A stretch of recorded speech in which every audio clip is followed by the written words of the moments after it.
시청자 여러분 안녕하십니까? 11월 30일 목요일 KTV 대한뉴스 시작합니다. 먼저 오늘의 주요 뉴스입니다.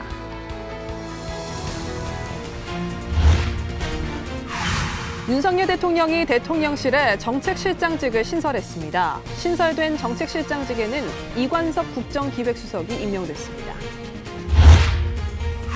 오늘 새벽 4시 55분 경상북도 경주에서 규모 4.0의 지진이 발생했습니다. 올해 일어난 지진 중 두 번째로 큰 규모였는데 다행히 지금까지 지진으로 인한 인명피해 신고는 접수되지 않았습니다. 한국은행이 기준금리를 연 3.5%로 동결했습니다. 가계부채 증가세가 이어지고 경기 회복세를 지켜볼 필요가 있는 만큼 금리 동결이 적절하다는 전망입니다. 민생을 침해하는 불법 사금융을 척결하기 위해 국세청이 총력 대응에 나섭니다. 총 163명에 대해 세무조사와 자금 출처 조사, 체납자 재산 추적 조사 등 전국 동시조사가 이뤄집니다. 윤석열 대통령이 대통령실에 정책실장직을 신설했습니다. 신설된 정책실장직에는 이관섭 국정기획수석이 임명됐는데요. 수석 비서관도 전면 교체됐습니다. 최영은 기자입니다. 윤석열 대통령이 대통령실 조직을 개편했습니다. 대통령실 내 비서실, 국가안보실과 더불어 정책실장실이 신설됐습니다. 신설된 정책실은 경제수석실과 사회수석실을 산하에 두게 됩니다. 또 정책실에는 과학기술수석실도 새로 마련됩니다. 현 2실장 5수석 체제에서 3실장 6수석 체제로 늘어나는 겁니다. 초대 정책실장에는 이관섭 국정기획수석이 임명됐습니다. 신임 2실장은 그간 국정기획수석으로 굵직한 현안을 원만히 해결해왔다며 국정과제를 추진력 있게 이끌 적임자라고 대통령실은 밝혔습니다. 각종 경제지표들이 회복세를 보이고 있습니다. 그럼에도 불구하고 여전히 민생은 어렵습니다. 우선 당장 물가 안정을 최우선 과제로 두고 모든 가용한 정책들을 총동원해서 물가 안정을 이뤄내도록 하겠습니다. 윤 대통령은 수석 비서관 인사도 단행했습니다. 현 5명의 수석이 전원 교체됐습니다. 정무수석에는 한호섭 현 국정상황실장이, 시민사회수석에는 황상무 전 KBS 기자, 홍보수석에는 이도훈 현 대통령실 대변인이 내정됐습니다. 박춘섭 현 한국은행 금융통화위원은 경제수석으로, 장상윤 현 교육부 차관은 사회수석으로 발탁됐습니다. 이번에 발표된 수석 인사들은 다음 달 4일부터 본격적인 업무에 돌입할 예정입니다. KTV 최영은입니다. 오늘 새벽 4시 55분 경상북도 경주에서 규모 4.0의 지진이 발생했습니다. 올해 내륙에서 일어난 지진 중 가장 큰 규모였는데요. 다행히 지금까지는 지진으로 인한 인명피해 신고는 접수되지 않았습니다.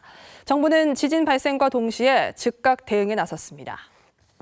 관계부처와 지자체는 혹시 모를 피해가 있는지 다시 한번 점검하고 대비태세를 유지해 주시기 바랍니다. 윤현석 기자의 보도입니다. 오늘 오전 4시 55분 경북 경주시에서 규모 4.0의 지진이 발생했습니다. 기상청에 따르면 진앙은 경주시 동남동쪽 15km 지역이고 진원 깊이는 12km로 분석됐습니다. 이번 지진으로 경북 지역에서는 건물과 창문 등이 크게 흔들렸고 거의 모든 주민이 진동을 느꼈습니다. 소방당국에는 오전 11시 기준 경북과 울산, 대구를 비롯해 대전과 경기 남부 등 전국에서 지진을 느꼈다는 유감 신고가 132건 접수됐습니다. 다만 지진으로 인한 인명피해 신고는 없었습니다. 진앙에서 10km가량 떨어진 경주 월성원전도 지진으로 인한 피해는 없는 것으로 전해졌습니다. 한국수력원자력은 경주에서 발생한 지진과 관련해 원전 가동에는 지장이 없다고 밝혔습니다. 정부는 지진 발생과 함께 즉각 대응에 나섰습니다. 이상민 행정안전부 장관은 중대본 비상 1단계를 가동했고 현장 상황 확인과 상황 관리를 위해 경주에 현장 상황 관리관을 긴급 파견했습니다. 중대본 회의를 주재한 이상민 장관은 관계부처와 지자체에 혹시 모를 피해가 있는지 다시 한번 점검하고 대비태세를 유지해달라 당부했습니다.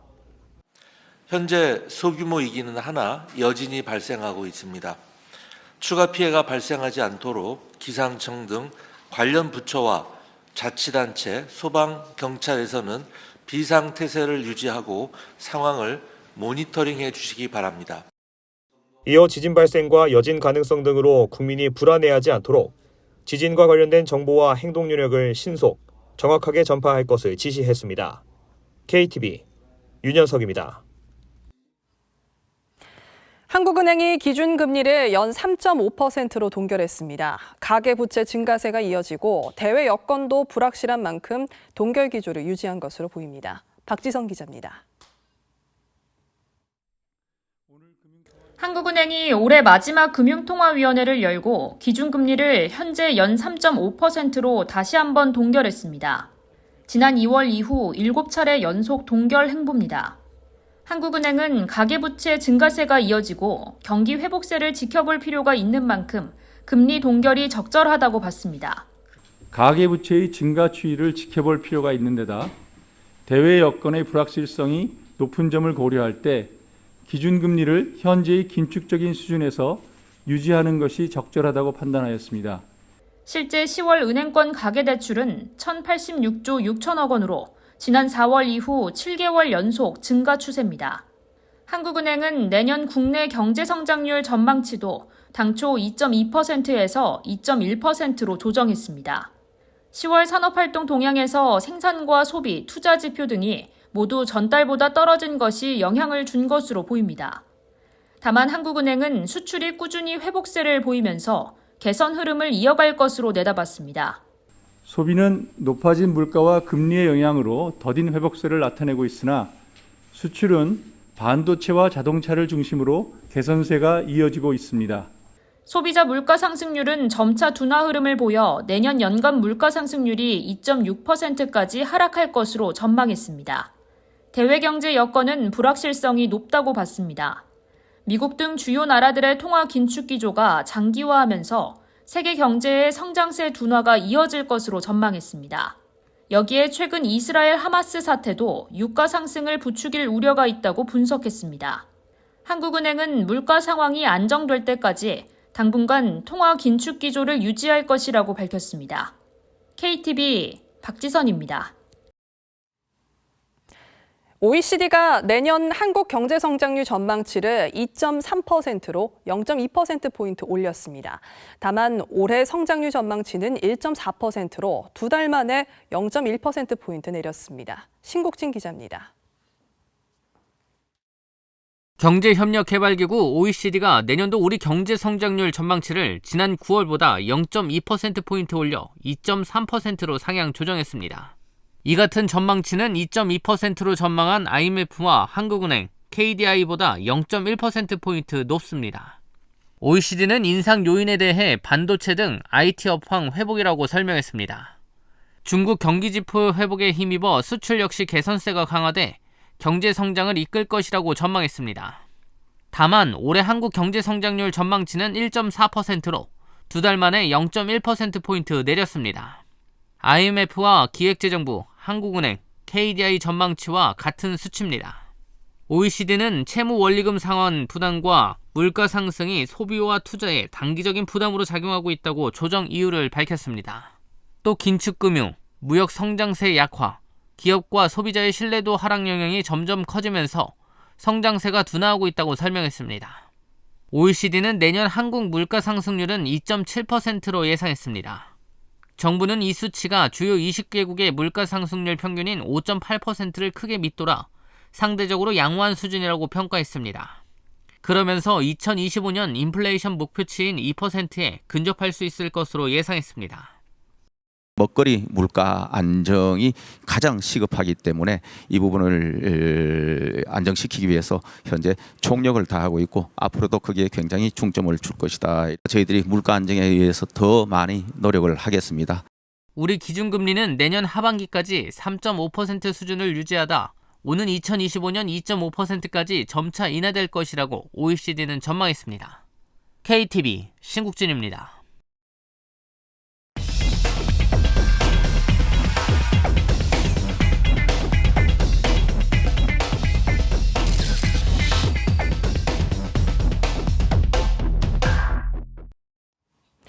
각 부처 장관이 국민과 함께 정부의 국정과제를 돌아보는 시간을 가졌습니다. 국정과제 점검회의 주요 내용 취재기자와 함께 알아보겠습니다.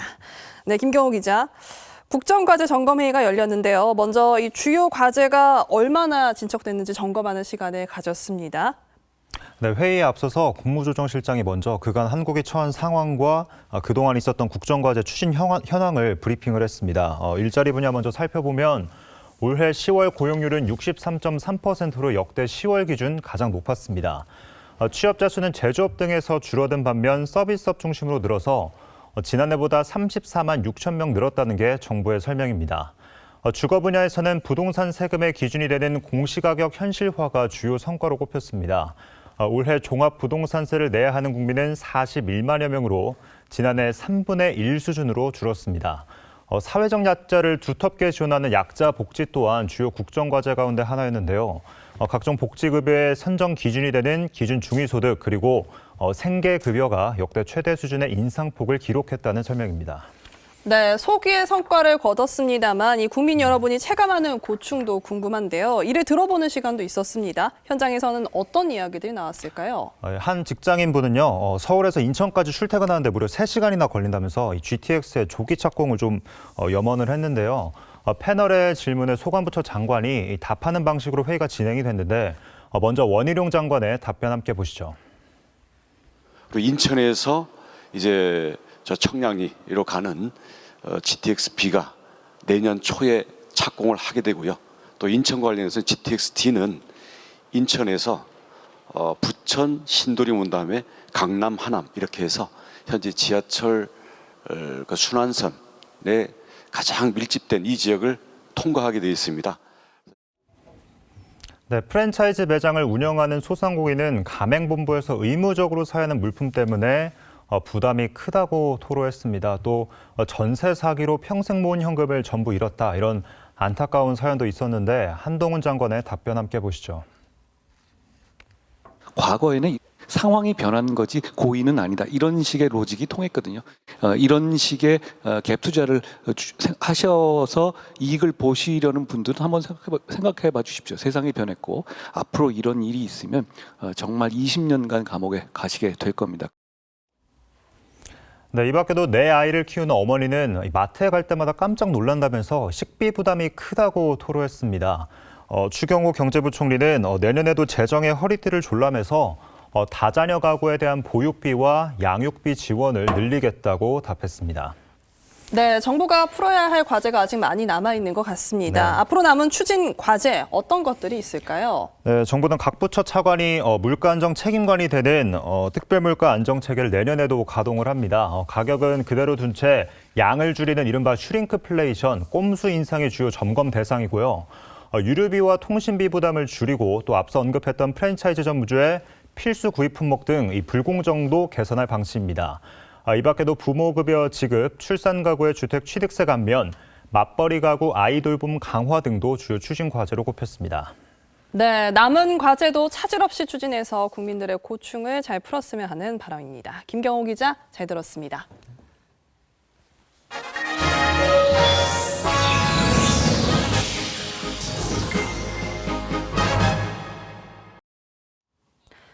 민생을 침해하는 불법 사금융을 척결하기 위해 국세청이 총력 대응에 나섭니다.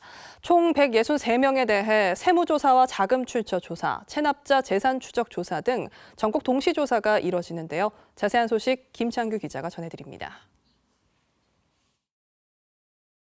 20대 초반 대학생 A씨는 학창시절을 잊지 못합니다. 부모님이 빌린 돈을 갚으라며 찾아온 사람들 때문입니다. 학교 앞에 한 여러 명이 이제 찾아와가지고 너가 누구 아들 누구 맞냐 이런 식으로 묻고 가기도 하고요. 그리고 어머니 가게에 찾아와서 제 인적사항이랑 제 형제들 인적사항을 쭉 읊으면서 자식들 정보 다 알고 있으니까 빨리 쓰라고 이렇게 강요를. 불법 사금융은 온라인으로 확산하면서 더욱 집요해졌습니다. 한 사채 조직은 인터넷 중개 플랫폼에서 합법 업체로 가장해 급전이 필요한 취업준비생 주부를 대상으로 소액 단기 대출을 해주고 5,000%가 넘는 고금리 이자를 챙겼습니다. 시간당 연체료에 원금은 순식간에 눈덩이처럼 불어났습니다. 변제 기일이 지나면 살해 위협, 인신매매 협박 등 불법 추심을 일삼았고 조직원 수십 명의 폭력과 협박 끝에 극단적 선택을 한 채무자도 있었습니다. 이렇게 벌어들인 수입을 일가족과 지인 명의의 사업장에서 자금 세탁하고 불법 도박장 운영과 사치 생활에 썼습니다. 국세청이 악질적인 행위를 일삼은 불법 사금융업자 등에 대한 전국 동시 세무조사에 착수했습니다. 역대 최대 규모로 지난 9일 윤석열 대통령 주재 민생현장 간담회에서 불법 사금융을 근절하기로 선언한 뒤 나온 후속 대책입니다. 불법 사금융을 뿌리 뽑고자 하는 정부 기조에 발맞추어 자체 TF를 중심으로 특별 근절 기간 동안 가용한 모든 수단을 동원하여 강력히 대응해 나갈 것입니다.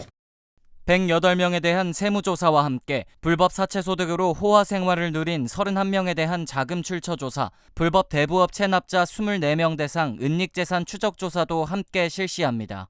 국세청은 과세 전 재산 처분을 제한하는 확정 전 보전 압류를 적극 활용하고 조사 대상 과세 기간을 최대 10년까지 확대해 그간의 탈루 세금을 철저히 추징한다는 계획입니다. 또 내년 상반기까지 불법 사금융 특별 근절 기간을 운영하고 검찰과 협업해 적극적으로 압수수색 영장을 발부받아 증거 자료를 전부 확보한다는 방침입니다. KTV 김찬규입니다. 국회에서는 여야가 세법 개정안에 대해 논의를 이어가고 있는데요. 증여세법과 상속세법 등 15개의 세법 개정안이 국회 기재위 전체 회의에서 통과됐습니다. 논의 과정에서 출산 증여재산 공제가 신설됐습니다. 김용민 기자의 보도입니다. 여야가 30일 국회 기재위 전체 회의를 열고 결혼 증여세 공제한도 확대와 가업승계 증여세 완화 등의 세법 개정안을 통과시켰습니다. 기존 정부안이 여야 합의로 일부 수정됐습니다.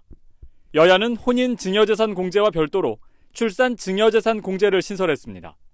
두 공제를 모두 적용받을 경우 통합 공제 한도는 1억 원으로 한정됩니다. 미혼으로 출산한 가구도 증여재산 1억까지 공제됩니다.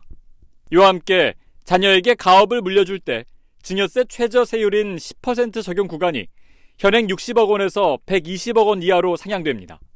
기존 정부안은 300억 원이었지만 야당의 반대로 협의를 통해 120억 원 이하로 정해졌습니다.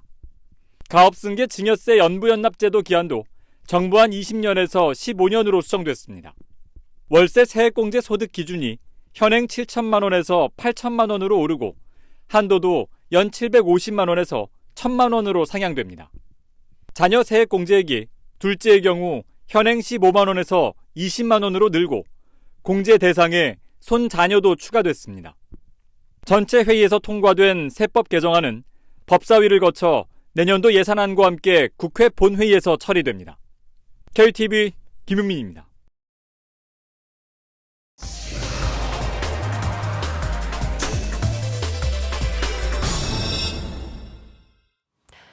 시공간 제약 없이 전국 단위로 농산물을 거래할 수 있는 온라인 도매 시장이 세계 최초로 문을 열었습니다. 기존 오프라인 거래보다 유통 비용은 줄고 농가 수익은 오를 것으로 보이는데요. 정부는 2027년에는 가락동 도매 시장 규모의 시장이 온라인에 만들어질 것이라고 밝혔습니다. 김현지 기자가 보도합니다. 망해든 양파 10톤이 차에 빼곡히 실려 배송 준비를 마칩니다. 양파 주산지인 전남 무안에서 충북 음성에 있는 한 외식기업 전처리 센터로 배송되는데 세계 최초로 문을 연 농산물 온라인 도매 시장에서 거래가 이뤄졌습니다. 이 양파들은 농산물 온라인 도매 시장의 첫 번째 거래 품목입니다. 상품 거래가 체결된 이후에 산지에서 구매처로 직배송된다는 게 특징입니다.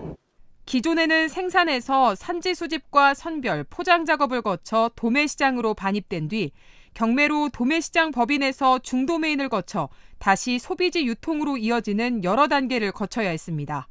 하지만 온라인 도매시장에서는 판매자와 구매자가 바로 연결돼 상품 신선도가 유지되고 유통 비용이 절감됩니다. 유통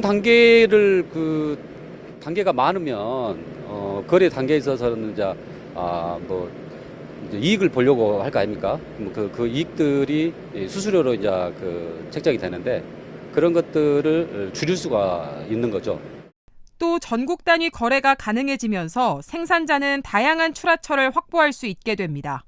구매자도 전국 상품을 비교하며 합리적인 가격에 물건을 살 수 있습니다. 농식품부가 온라인 도매시장 시범 운영 기간 이뤄진 111건의 거래를 분석한 결과 출하 도매 단계 비용은 오프라인 거래보다 7.4% 낮아졌습니다. 농가 수취 가격은 위탁 수수료 절감 등으로 4.1% 상승했습니다. 정부는 2027년까지 온라인 도매 시장을 온라인상 또 하나의 가락 시장으로 만든다는 계획입니다. 지금 가락동 도매 시장이 쉽게 얘기하면 연간 매출이 약 4조 원 내외 됩니다. 내년도의 단기 목표는 일단 거래액이 5천억 정도 될 거고 단계별로 늘려서 27년도에는 약 4조 원 가까이 될 걸로 봅니다. 정부는 온라인 도매 시장이 조기에 안착할 수 있도록 거래 상품 품질 관리에 만전을 기하는 한편 판매자와 구매자에 대한 인센티브도 제공한다고 밝혔습니다. KTV 김현지입니다. 갑자기 찾아온 매서운 한파에 몸과 마음이 움츠러드는 요즘입니다. 이럴 때일수록 우리 주변 소외된 이웃을 잘 살펴야 할 텐데요.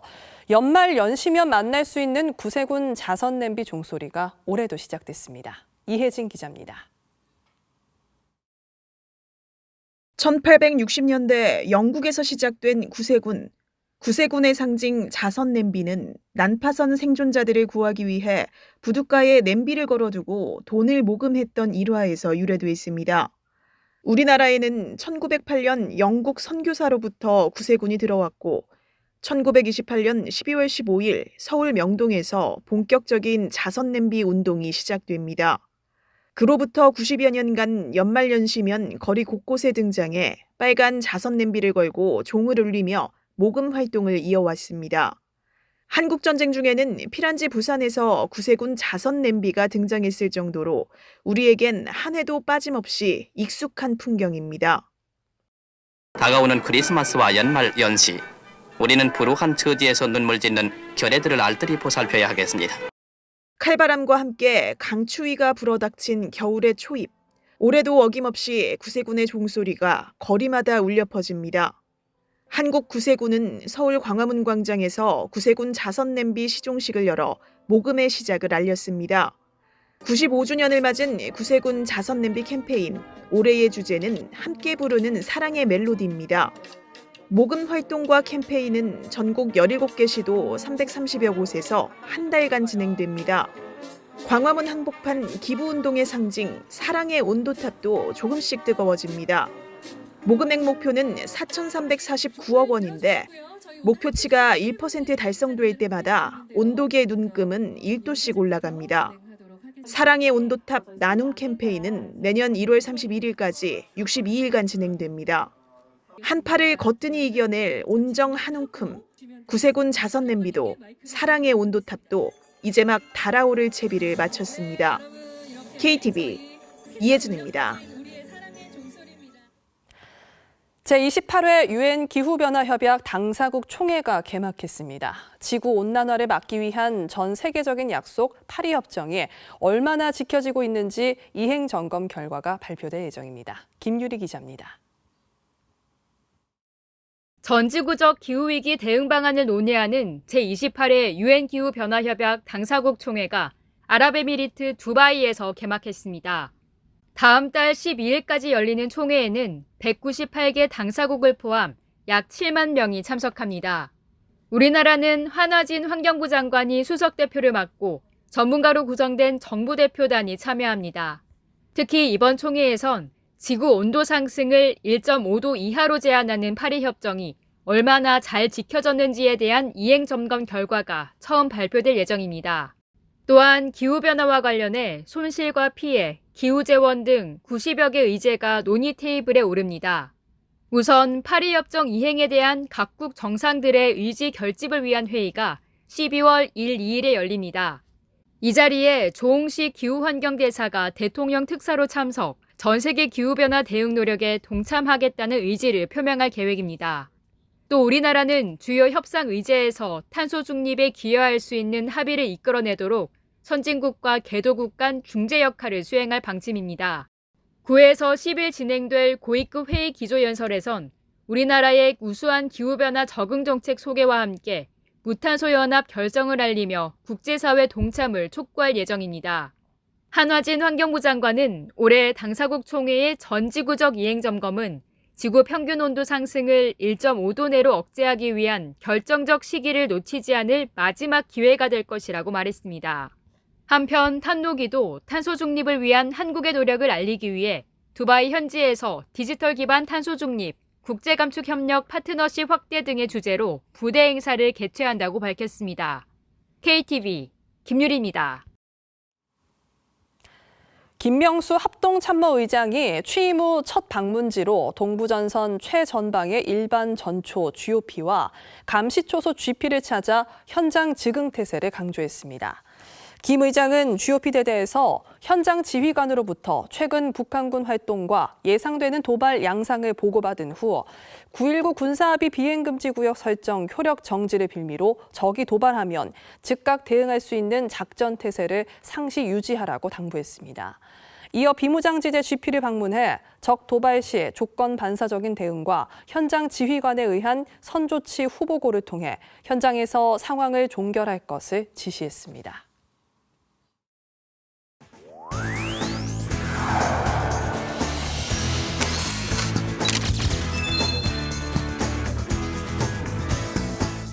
보양탕, 영양탕, 건강탕, 사철탕 모두 개고기를 넣고 끓인 국, 이 보신탕을 달리 부르는 이름들입니다.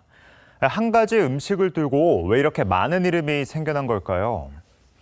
지난 1988년 세계인의 이목은 가장 가난한 나라에서 선진 국가들과 어깨를 견줄 만큼 성장한 대한민국에 집중됐습니다. 한강의 기적을 전 세계에 알릴 절호의 기회에 되려 이 개고기를 먹는 나라라는 오명을 쓸 수는 없었겠죠. 그렇게 거리 곳곳에 보신탕을 건 간판은 다른 이름들로 채워졌지만 비난을 의식해 허울만 바뀌었을 뿐 개고기를 먹는 관습은 그대로였습니다. 그로부터 30년이 넘게 흐른 지금 다수의 국민은 이제 개고기를 먹지 않겠다고 스스로 이야기합니다. 그동안 사람에게 강아지는 기호에 따라 키우는 애완동물에서 마음을 의지하고 삶을 함께할 반려동물이 됐기 때문입니다. 사체와 분변 더미 사이에서 태어나 음식물 쓰레기를 심하게는 친구의 갈린 사체를 먹으며 전기 쇠꼬챙이에 찔려 생을 마감하는 개 농장의 잔혹한 현실이 알려진 것도 거부감을 키우는데 한몫했습니다. 도사를 대기하고 있는 개들한테 먹을 게 주어진 그 그릇이 있었는데 거기에서 저희가 잘려진 개의 코와 귀 같은 거를 발견을 했어요. 그럼에도 농가의 반발로 지지부진했던 개 식용 종식 논란, 정부와 여당이 드디어 마침표를 찍었습니다. 3년의 유예를 두고 2027년부터 본격적으로 개 농장 단속에 나선 한편 농가에는 업종 전환 장려금 2천만 원, 철거비 200만 원에 저리 융자까지 지원하는 방안을 제안했습니다. 개인의 취식까지 처벌하는 건 아니지만 이 공급을 막았으니 이제 개고기를 먹는 건 현실적으로 불가능할 것으로 보입니다. 일각에서는 개를 먹을 권리를 왜 막느냐고 묻습니다. 이에 현행법은 이미 오래전부터 개는 식자재가 아니었다고 보호의 대상이었다고 답합니다. 법 이야기는 차치하더라도 구더기가 들끓는 비위생적인 유통 과정을 거친 온갖 학대로 얼룩진 이 잔혹한 밥상이 정말로 인간의 보신에 도움이 되는 걸까요?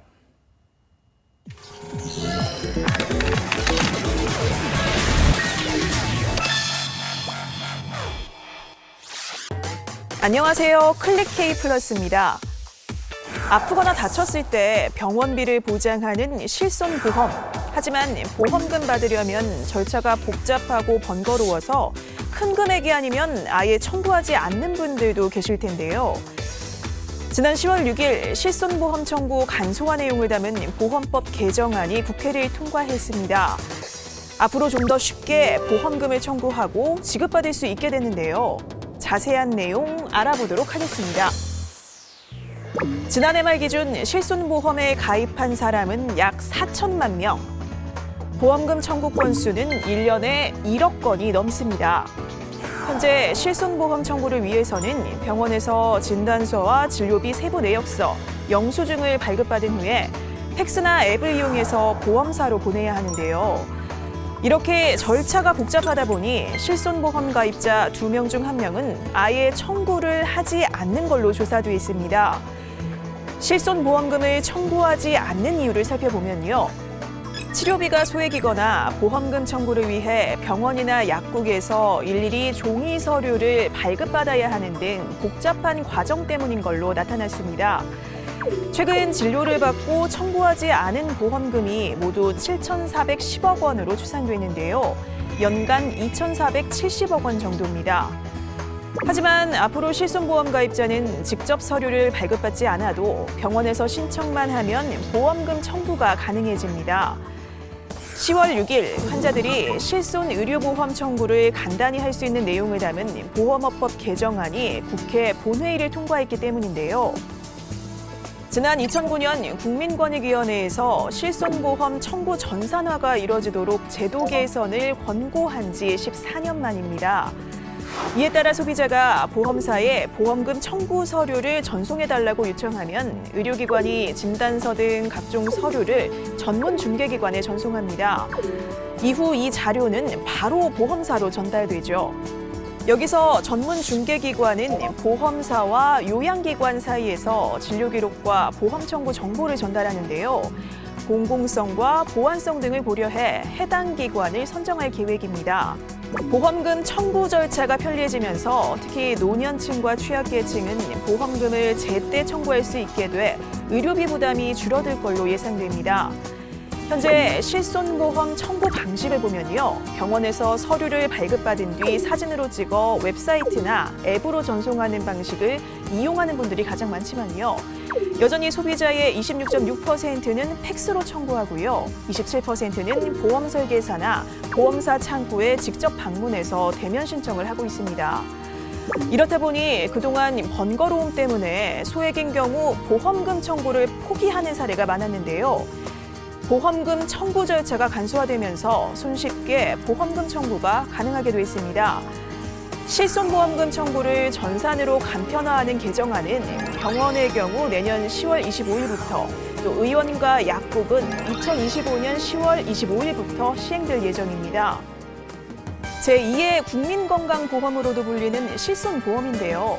복잡한 절차 때문에 소비자들이 피해보는 일이 없도록 편리한 보험금 청구 시스템이 마련되길 바랍니다.